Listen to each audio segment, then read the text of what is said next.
Alechem Shalom. Parmi les multiples préparatifs du Seder de Pessah, nous devons préparer la fameuse recette dans laquelle nous trempons le maror. Selon les usages des minagim, on prend de la pomme écrasée, de la poire écrasée, certains ajoutent des noix, certains ajoutent des dattes. Cette année, 5778, le premier soir de Pessah tombe Shabbat.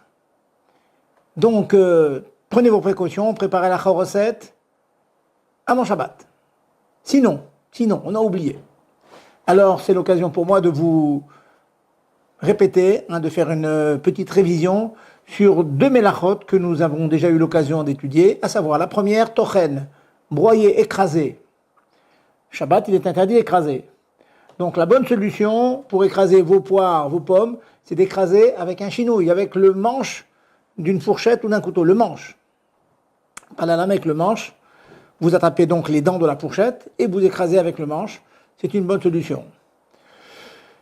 Il y a d'autres solutions.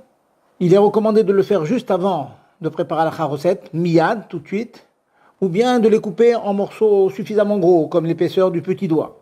Mais la meilleure solution, c'est d'écraser avec un chinouille, avec le manche de la fourchette ou du couteau.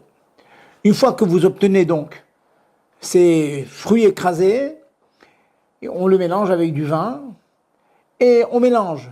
C'est une seconde mélacha que nous avons aussi étudiée, qui est la mélacha de l'âche, pétrir. On pétrit les fruits écrasés avec le vin. Pour cela, nous rappelons qu'il faut le faire avec deux chinouïm, deux différences par rapport à l'habitude. Plutôt que de verser le vin dans les fruits écrasés, comme c'est l'habitude, on inversera le sens.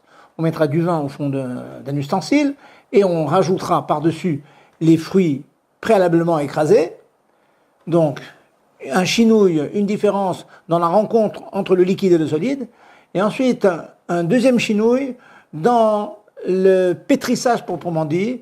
On pourra, plutôt que de remuer comme on a l'habitude avec un ustensile, on remuera avec le doigt, ou bien, comme j'ai pu l'expliquer à une autre occasion, en faisant le mouvement que je dessine maintenant, en mélangeant de haut en bas, de droite à gauche, de haut en bas, de droite à gauche, jusqu'à ce que cela soit bien mélangé.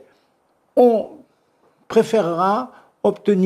s'arrangera pour obtenir un pétrissage, un résultat qui soit suffisamment fluide, pas trop solide, ce que l'on a appelé Belila Raka, car de cette manière-là, cela n'est pas considéré comme un véritable pétrissage et cela est permis.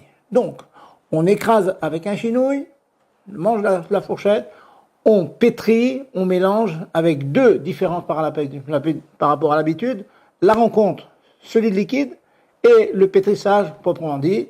La recette est prête, on va bientôt se régaler, on va tremper ce que l'on doit tremper pendant le Seder.